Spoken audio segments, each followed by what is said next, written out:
ഏറ്റവും പുതിയ ഡിസൈനുകൾ ഏറ്റവും കുറഞ്ഞ പണിക്കൂലിയിൽ ബ്രിഗാദിയ ഗോൾഡൻ ഡയമണ്ട് ചാവക്കാട്. ഏങ്ങണ്ടിയൂർ പഞ്ചായത്തിലെ 2ാം വാർഡ് ചേറ്റുവ പടന്ന തീരദേശ റോഡിൽ കരിങ്കല്ല് കൊണ്ട് നിർമ്മിച്ച സംരക്ഷണ ഭിത്തി ഇടിഞ്ഞു. ദേശീയപാത 66 നിർമ്മാണ പ്രവർത്തനങ്ങളുടെ ഭാഗമായി നിലവിലെ ചേറ്റുവ പാലത്തോട് ചേർന്ന മറ്റൊരു പാലം നിർമ്മിക്കാനായി കൊണ്ടുവന്ന ജങ്കാറുകൾ സംരക്ഷണ ഭിത്തിയുടെ തൂണിൽ കെട്ടിയതാണ് ഭിത്തി ഇടിയാൻ പ്രധാന കാരണം. ജങ്കാറിൽ കെട്ടിയ വലിയ വടം കോൺക്രീറ്റ് തൂണിലാണ് ബന്ധിപ്പിച്ചിരുന്നത്. പുഴയിലെ ശക്തമായ ഒഴുക്കിൽ ജങ്കാറുകൾ നീങ്ങുമ്പോൾ ഭിത്തിയുടെ തൂണുകൾക്ക് ഇളക്കം സംഭവിക്കുകയും ക്രമേണ ഇത് ഇടിയുകയുമായിരുന്നു.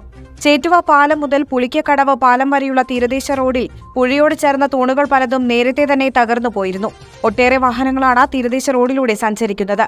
പല ഭാഗങ്ങളിലും പുഴയോട് ചേർന്ന തൂണുകളില്ലാത്തത് വാഹനങ്ങൾക്ക് വൻ ഭീഷണി സൃഷ്ടിക്കുകയും ചെയ്യുന്നുണ്ട്. ഇറിഗേഷൻ വകുപ്പ് ഉദ്യോഗസ്ഥർ വർഷങ്ങൾക്ക് മുൻപ് സ്ഥലം സന്ദർശിച്ചതല്ലാതെ ഇതുവരെ യാതൊരുവിധ നടപടിയും ഉണ്ടായിട്ടില്ലെന്ന് സാമൂഹ്യ പ്രവർത്തകൻ ലത്തീഫ് കെട്ടുമൽ പറഞ്ഞു.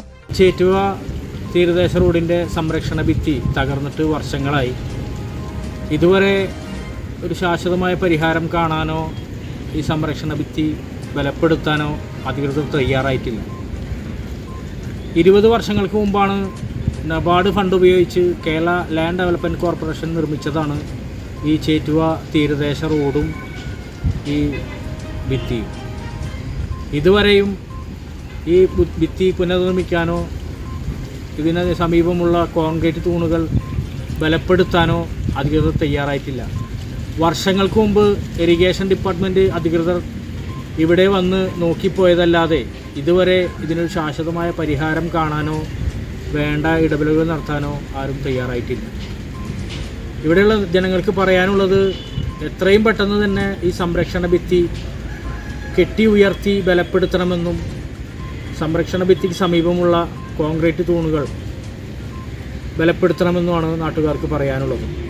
നബാർഡ് ഫണ്ട് ഉപയോഗിച്ച് 2 പതിറ്റാണ്ട് മുൻപാണ് തീരദേശ സംരക്ഷണ ഭിത്തി നിർമ്മിച്ചത്. എന്നാൽ ഇതുവരെ യാതൊരുവിധ അറ്റകുറ്റപ്പണിയും ഇവിടെ നടന്നിട്ടില്ല. സംരക്ഷണ ഭിത്തിയും കോൺക്രീറ്റ് തൂണുകളും അറ്റകുറ്റപ്പണി നടത്തി ബലപ്പെടുത്തണമെന്ന ആവശ്യം ഇപ്പോൾ ശക്തമായിട്ടുണ്ട്. സ്വർണം പണയം വെക്കുന്നതിന് താങ്കൾ എന്തിന് അധിക പലിശ നൽകണം? 1 രൂപ മുതൽ പ്രതിമാസ പലിശ നിരക്കുകൾ ഡെയിലി, വീക്ക്ലി, മന്ത്ലി ലോൺ അടയ്ക്കാവുന്നതാണ്. കൂടിയ പലിശ നിരക്കിലുള്ള പണയങ്ങൾ കുറഞ്ഞ പലിശ നിരക്കിലേക്ക് മാറ്റിവെക്കുന്നതിനുള്ള സൗകര്യം. പ്രതിമാസ പലിശ അടയ്ക്കുന്നവർക്ക് വൻ ഇളവുകൾ.